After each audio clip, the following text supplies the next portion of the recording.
The festival will get underway on Saturday, May the 4th. This morning here on Palmetto Mornings, we're giving you a sample of what to expect.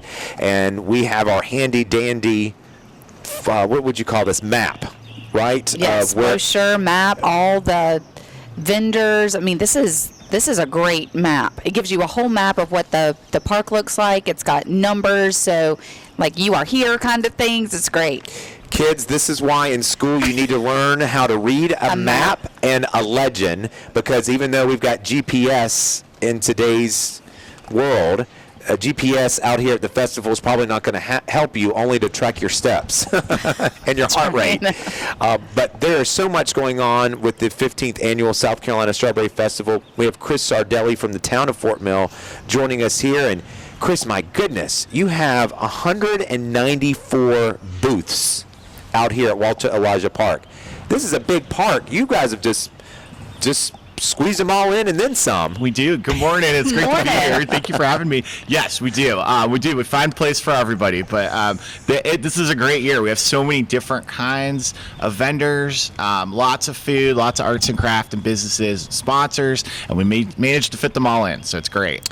We went over the parking. So however people get here, once people get here, walk them through their day, Chris. Where do they need to go? What do they need to do? Do they need to sign up for something? Do they need to get a wristband for something? Once they get here, take us from there. Sure. So like you said, the brochure and the map are going to be your friend that day because they will direct you to all the fun stuff we have going on. And people can find that digital map on scstrawberryfestival.com. But once you get here, there are kind of two main entrance areas into the park. At both of them, first you got to check out your strawberries from Springs Farms. Those will be at both of those locations. And then I think some of the hot spots this year, of course, the first one is the Fun Zone, which is located near the rides. If you're looking from White Street into the park, it's on the right-hand side. That is a giant tent, and it will have several of our contests that we'll be hosting through the day.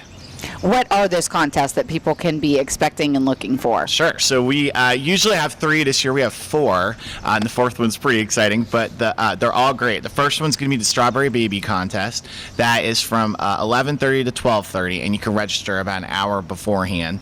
And they're going to try and take as many babies as they can. It's actually 3 years old and younger. So dress up your child in their best strawberry gear. Sometimes the parents dress up in their best strawberry gear. They're great pictures.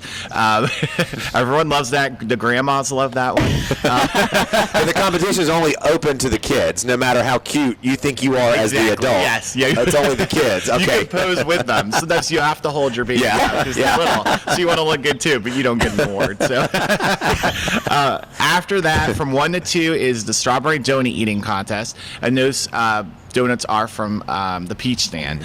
So that'll be exciting. And there's different age categories. I think it's children, tweens, teens, and adults. From 3:30 to 4:30 is the Strawberry Ice Cream Eating Contest. And I believe that is from Abbott's. And it'll be strawberry ice cream. And again, four different age groups. And then the final one, which we've brought back, which we had years ago, we haven't had it in a few years, is the Strawberry Hot Wing Eating Contest. And Puckerbutt has created some sort of hot strawberry sauce for their boneless chicken wings from Voodoo Wings, which is over here in Fort Mill. So we're excited about partnering with all these local. It's all local. It's gonna be exciting. That hot wing contest is from 5 to 6 in the Fun Zone. So do people come, if they want to be a part of the contest, they just come about an hour before each of the contests start and they register? Does it get tapped out? Like They do, okay. Yes. So they come about an hour before, and if people can go to that brochure online, they can see the registration times. But it's about an hour before each one. Registration stops about 15 minutes before each contest begins. They are capping it. The baby one, I think we're going to let as many babies as we can in. Right. The food ones are capped. So I think there's going to be 10 contestants per category, so I think a total of probably 40 contestants. And then also I want to just mention the Fun Zone is sponsored by Comporium, so they are doing a selfie station in there. They're handing out lollipops. I think they're strawberry lollipops, which makes sense. But yes. And we also will have a coloring wall near the Fun Zone that kids can color with crayons and markers. So it's the whole fun zone experience will be fun. Chris Sardelli is with the town of Fort Mill. Of course, we're getting ready for Saturday's South Carolina Strawberry Festival. Chris, with all of these activities going on, I see a lot of food trucks. Well, look, there's the swine racers are coming in now. Oh, look at this. A big, That's a huge good segue. That is. That's I mean, my there we go. favorite part of That was trailer. perfect. That was it. Yep, so this big trailer from East Prairie, Missouri is being hauled in right now as we are talking on Walter Elijah, on the field of Walter Elijah Park here. And the swine races, that's a big one. And you've got your Pretty Bird Paradise. Those are the roving kind of, or the entertainment that people can see. Those aren't the roving, so those will actually be in set locations, but Okay. there is roving entertainment as well.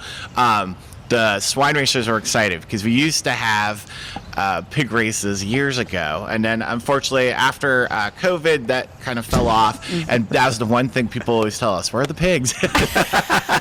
So we did find a group. This isn't a local group, they're from Missouri like you said, but there'll be 4 races through today. It's a huge trailer. Yes, it's a huge trailer. They'll be setting up a pretty big footprint, but they have a race at noon, 2:35, and 7:30. And from what I heard, I think they're potbelly pigs, and they race for sugar cookies. So Okay. I'm very excited just because of Okay. that. But Chris, with all this, where do people, what do they need to bring in terms of either cash or card? Do a lot of these vendors and stuff take either or just one versus the other? It's a great question. We're actually excited this year. So usually in the past, the Coca-Cola trailers that are around the park only took cash, but this year the town is offering credit card and cash at all those locations. So that should hopefully cut down on lines. But all vendors probably do take mostly cash or card, and then the rides only take cash. So we do have 3 ATMs set up around the festival field.